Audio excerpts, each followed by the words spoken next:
qurbuka minhu an takuna musyahidan li qurbih wa illa famin aina anta wa wujudu qurbih. Artinya bermula dekatnya engkau daripada Allah, bahwa engkau menyaksikan dengan mata hati engkau bagi dekatnya Allah itu. Jikalau tidak demikian maksudnya, maka dari manakah engkau dan adanya dekat kepada Allah Subhanahu wa ta'ala? Para muhibbin rahimakumullah, di antara istilah yang dipakai oleh orang-orang arifin adalah al-qurbu, yaitu dekat. Sebagaimana minggu yang lalu al-wusul, sampai, nah kemudian dekat. Jelas dimaksud dengan dekatnya kita kepada Allah itu bukan dekat zat dengan zat, karena itu mustahil. Bukanlah dekatnya kita dengan Allah seperti dekatnya kita dengan kawan kita, dekatnya kita dengan suatu benda. Itu mustahil diartikan demikian.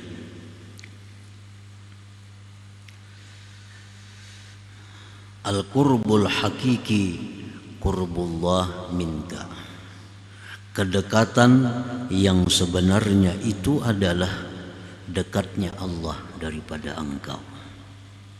Bila mana mata hati kita menyaksikan, diri kita merasakan bahwa Allah itu dekat dengan kita, maka itulah yang dimaksud kedekatan kita dengan Allah Subhanahu wa ta'ala. Jadi artinya bila mana kita merasakan bahwa Allah itu dekat dengan kita, maka itulah yang dimaksud dekat kita dengan Allah Subhanahu wa ta'ala. Qala ta'ala, Allah berfirman, wa idza sa'alaka ibadi anni fa inni qarib. Apabila bertanya kepada engkau wahai Rasul, hamba-hambaku tentang aku, maka katakanlah bahwa aku itu dekat. Bila mana bertanya kepada engkau wahai Rasul, hamba-hambaku tentang aku, jawab bahwa aku adalah dekat. Wa qala ta'ala, Allah berfirman lagi, wa nahnu aqrabu ilaihi minkum walakin la tubsirun. Bahwa kami itu sangat dekat kepadanya daripada kalian, tetapi kalian tidak bisa melihatnya. Tetapi la tubsirun, tidak melihat. Wa qala ta'ala, Allah berfirman lagi, wa nahnu aqrabu ilaihi min hablil warid. Kami sangat dekat kepada manusia itu daripada urat leher mereka sendiri. Nah, inilah dalil-dalil yang menunjukkan bahwa Allah Ta'ala itu sangat dekat dengan kita. Tinggal lagi apakah kita bisa merasakan kedekatan Allah kepada kita itu. Yang dituntut dalam hikmah ini adalah agar kita bisa merasakan dekatnya Allah. Allah sudah menjelaskan bahwa Allah dekat dengan kita, lebih dekat dari yang dekat. Tinggal lagi kita yang belum bisa merasakan kedekatan Allah itu. Bukti bahwa Allah itu dekat dengan kita, Allah berfirman, walaqad khalaqnal insan wa na'lamu ma tuwaswisu bihi nafsuh. Kami menciptakan manusia dan kami mengetahui geritik hatinya. Allah mengetahui geritik hati kita dan apa yang kita rancang, apa yang kita perbuat, apa yang kita rencanakan di hati kita itu Allah tahu. Dan itu akan Allah sampaikan kepada kita pada hari kiamat nanti. Dalam Sahifatul Amal, lembaran amal kita. Allah menjelaskan bahwa engkau pada hari anu, tanggal anu ada merencanakan ini. Hari anu, tanggal anu engkau merencanakan itu. Allah mengetahui apa yang ada terlintas di dalam hati kita. Nah, itu bukti bahwa dekatnya Allah dengan kita, sampai-sampai geritik hati kita diketahui oleh Allah Subhanahu wa ta'ala. Allah berfirman lagi dalam Al-Quran, ya'lamu kha'inatal a'yun wa ma tukhfis sudur. Allah itu mengetahui khianatnya mata. Allah mengetahui siritan mata kita. Misal kita menyirit kawan di higa, kawan kada tahu pada kita menyirit. Allah tahu kita menyirit kawan kita itu. Nah, ya'lamu kha'inatal a'yun wa ma tukhfis sudur, dan yang menyembunyikan oleh hati itu diketahui oleh Allah Subhanahu wa ta'ala. Coba kalau kada dekat, kada akan tahu, kada akan bisa mengetahui demikian. Orang yang paling dekat dengan kita pun kada tahu isi hati kita, tapi Allah tahu. Nah, itu menunjukkan bahwa dekatnya Allah kepada kita lebih dekat dari urat leher kita sendiri. Nah, para muhibbin rahimakumullah,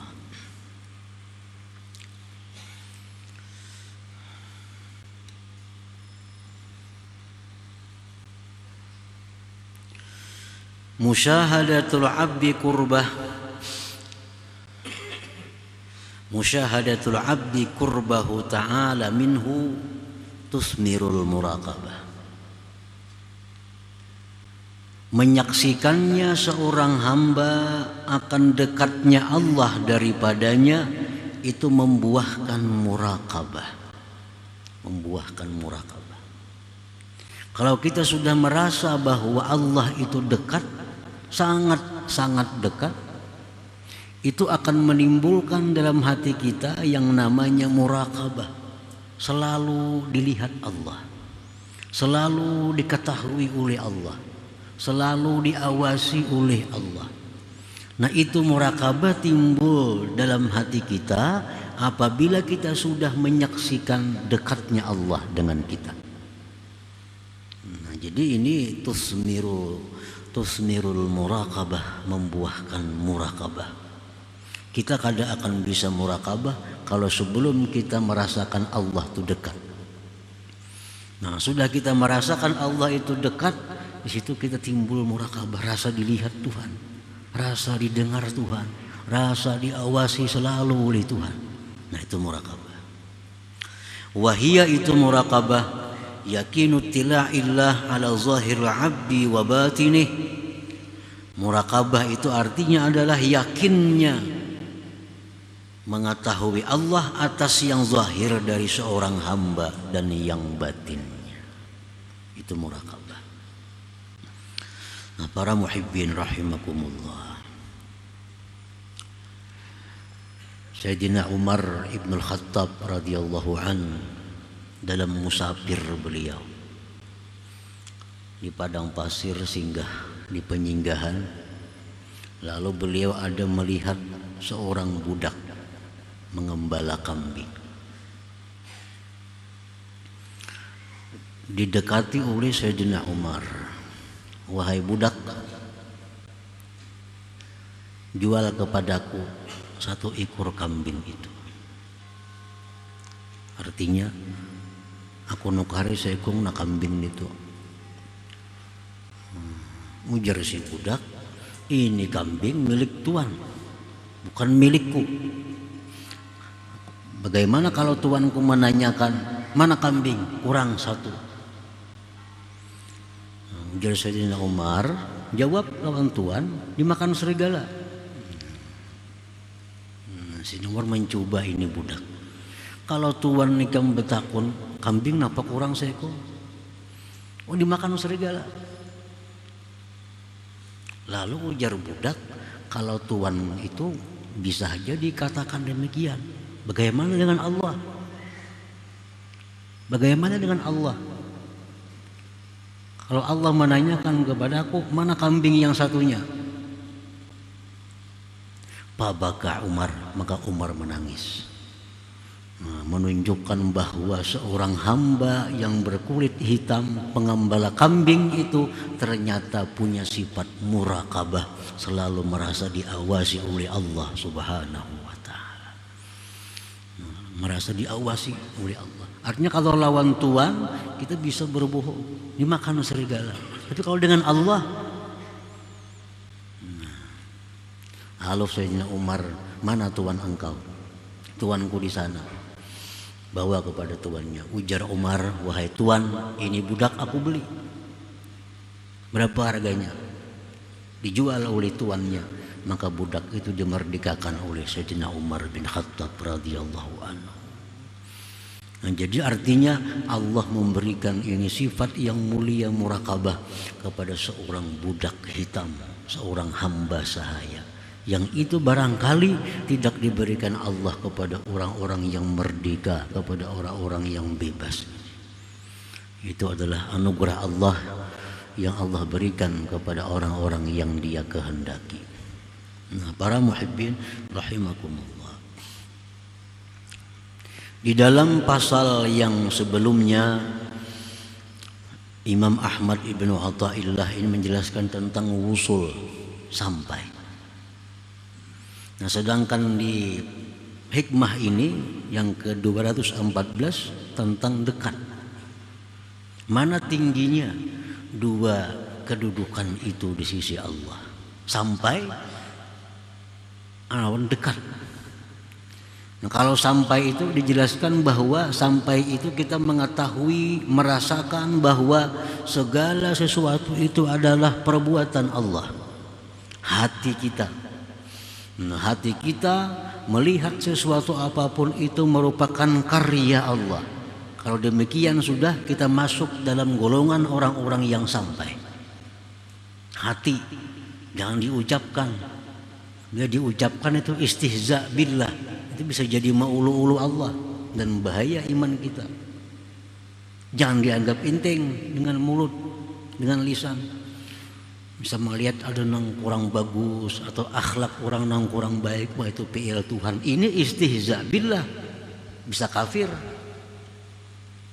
Ini perkara hati, perkara hati. Fi'lullah. Nah, kita melihat sesuatu, hati kita mengatakan bahwa itu adalah fi'lullah, perbuatan Allah. Nah, itu hati. Jangan dianggap remeh, jangan diulah main-main. Ini bisa menghancurkan iman. Sambil duduk misalnya buat PL Tuhan, jangan PL itu bahaya dengan iman kita. Ini perkara hati. Nah, bila sudah hati kita bisa melihat, hati kita bisa menyaksikan, diri kita bisa merasakan bahwa yang ada ini adalah fi'il Allah, itu sampai. Kita sudah masuk golongan orang wasilin, orang yang sampai walaupun derajat yang paling rendah. Nah, sekarang dekat dengan Allah.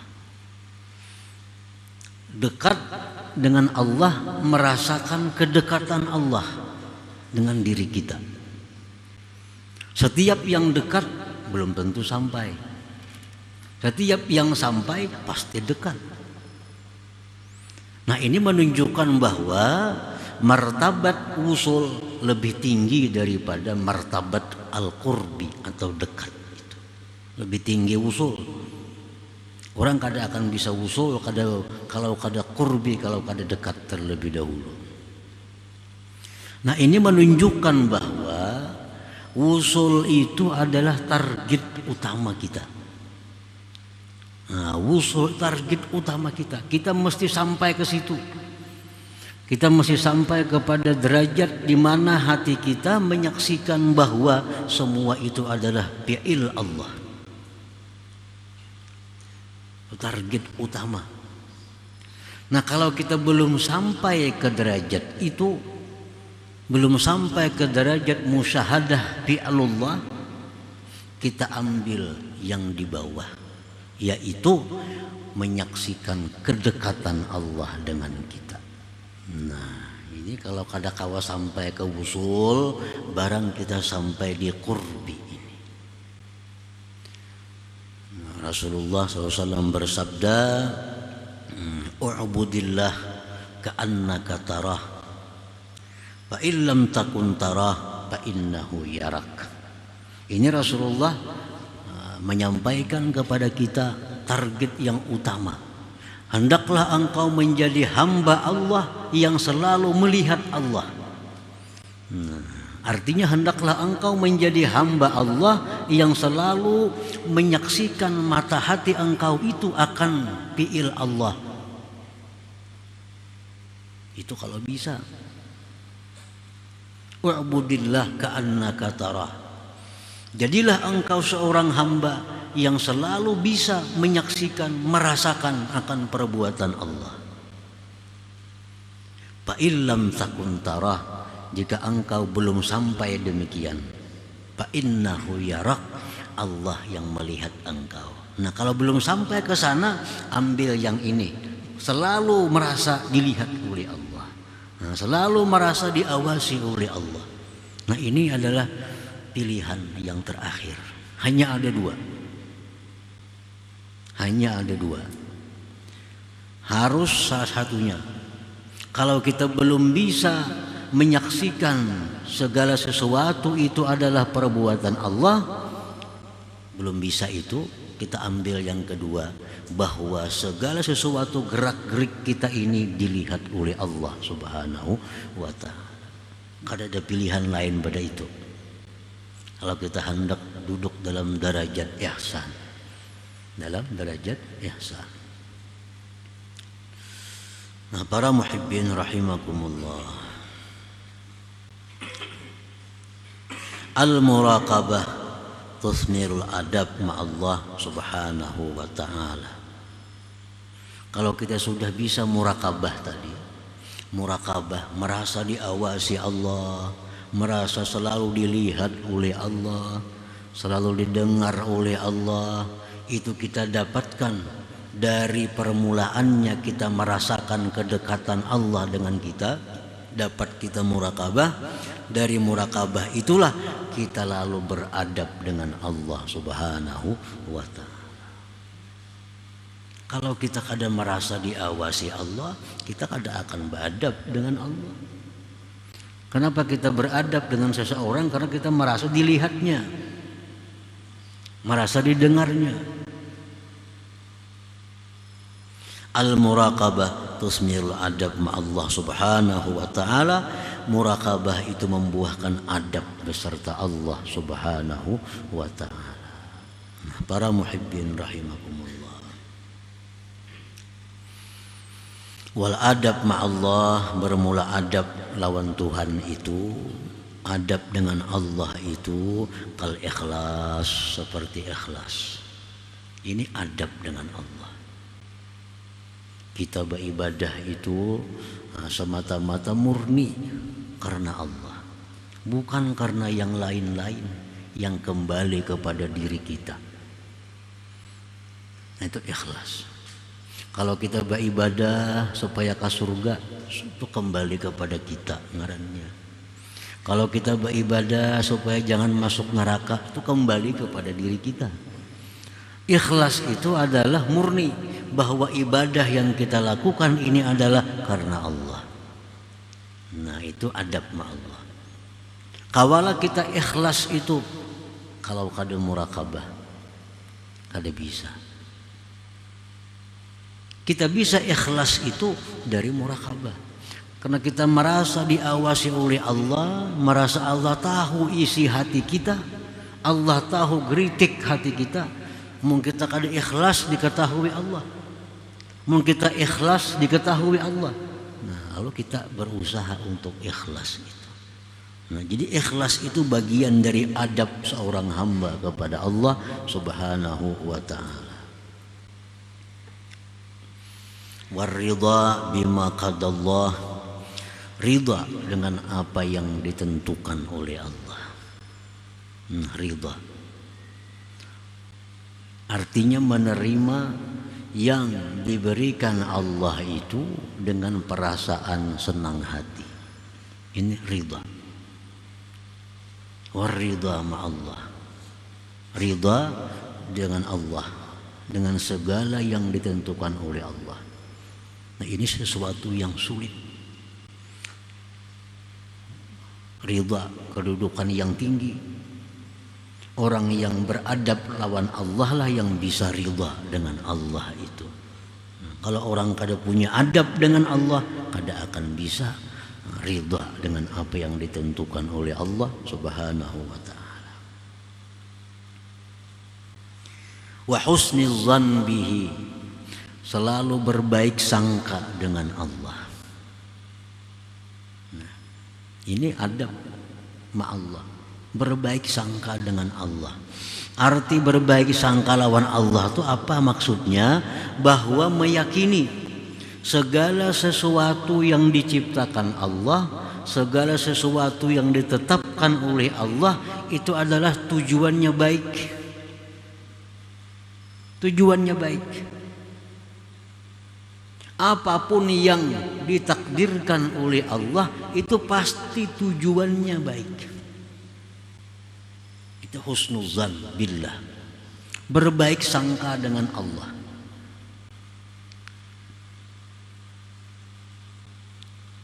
Apakah yang diterima dari Allah pasti tujuan Tuhan itu baik. Allah menakdirkan kita berbuat taat, lalu kita bisa taat kepada Allah. Baik. Allah menakdirkan kita berbuat maksiat, tujuan Allah bagus. Agar kita apa dengan maksiat itu? Agar kita sadar bahwa kalau kada dijaga Allah, kita jatuh dalam maksiat. Dengan maksiat itu kita sadar bahwa kita orang yang hina. Dengan maksiat itu sadar kita mesti tobat kepada Allah. Nah, jadi walaupun Allah itu menghendaki kita maksiat, walaupun kita mesti husnuzan dengan Tuhan. Ini tujuan Tuhan baik, agar aku ini merasa bahwa diriku ini memang hamba yang kotor, hamba yang mesti tobat kepada Allah Subhanahu wa ta'ala, hamba yang selalu minta perlindungan kepada Allah Subhanahu wa ta'ala.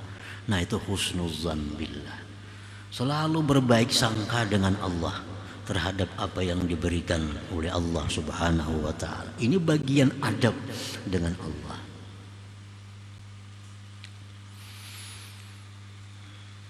Nah, para muhibbin rahimakumullah, nah itu bagian adab-adab batin, adab-adab hati, ikhlas, ridha, apalagi yakin dengan janji Allah, yakin dengan janji Allah.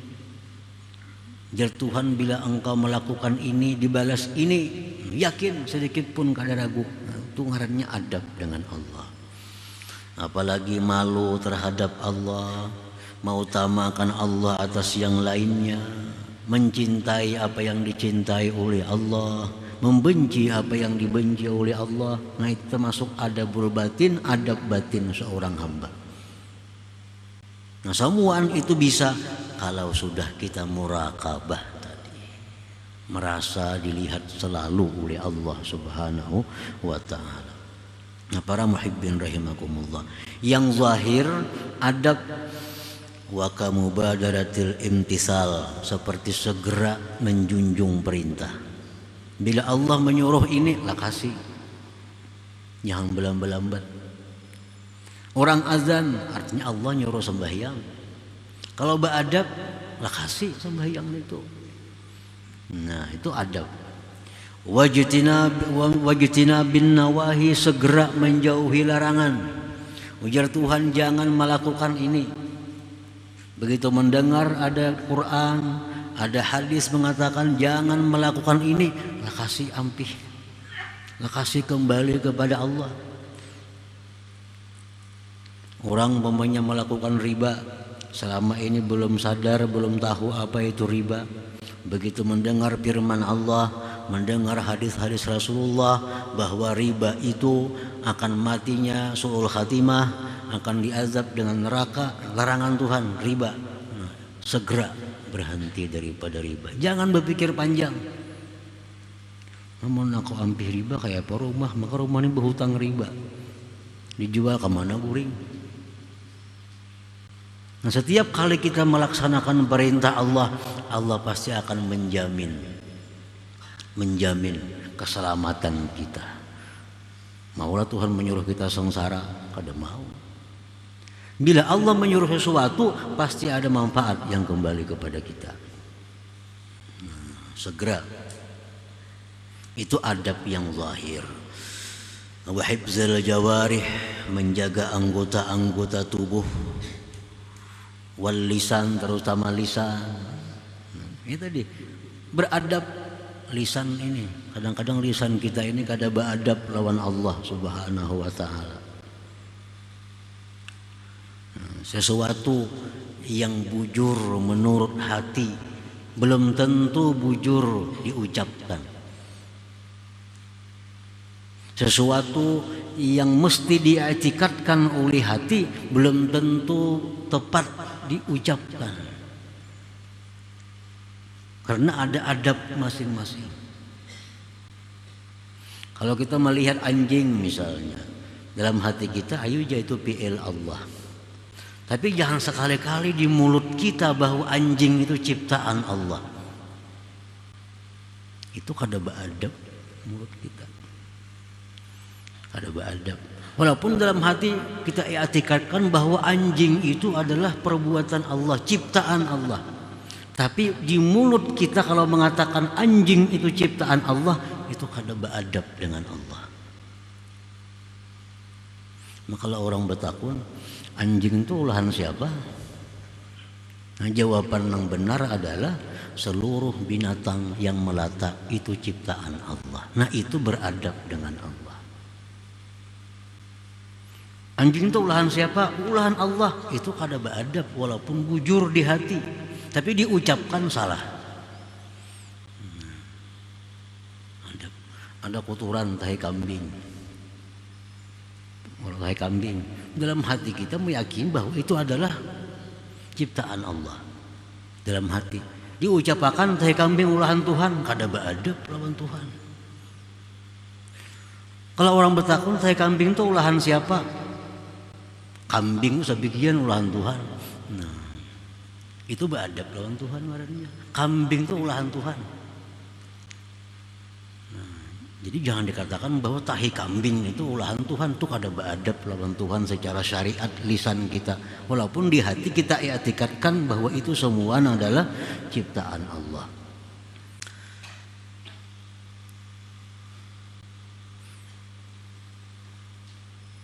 Nah, wa hifzul lisan wal jawarih amma nahallahu ta'ala anhu. Nah, para muhibbin rahimakumullah. Jadi artinya bahwa merasakan bahwa Allah itu dekat dengan diri kita. Itulah namanya dekat dengan Allah. Bila sudah kita merasakan bahwa Allah Ta'ala itu dekat dengan kita, maka kita akan merasa bahwa kita selalu dipantau, dilihat, didengar, diperhatikan, diawasi oleh Allah. Bila kita merasakan dilihat, diawasi oleh Allah, kita akan berhati-hati.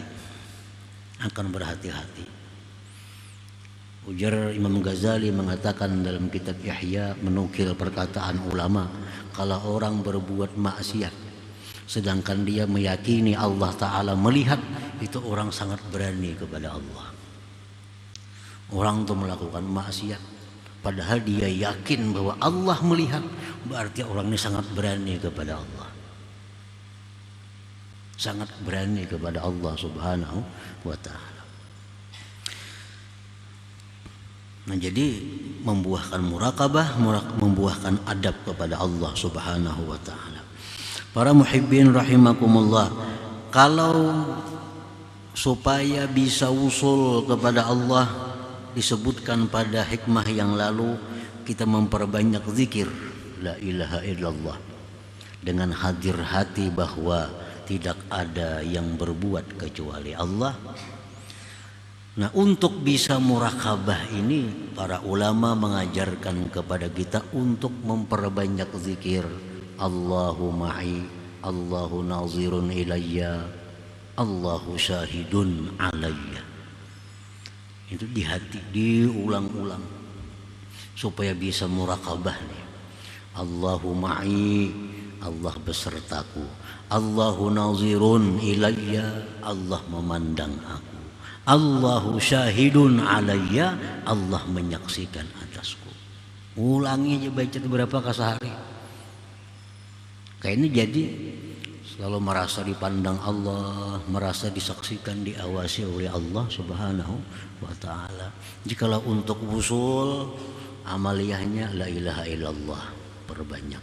Kalau hendak dapat murakabah ini, nah perbanyaklah zikir Allahu ma'i, Allahu nazirun ilayya, Allahu syahidun alayya. Nah, diulang-ulangi sambil dipaham artinya. Allah beserta aku, Allah memandang aku, Allah menyaksikan atasku. Kalau ada hitungannya berapa kali sehari. Nah, kalau sudah itu mahir, jadi kebiasaan, kena akan timbul kita murakabah itu, merasa diawasi oleh Allah Subhanahu wa ta'ala.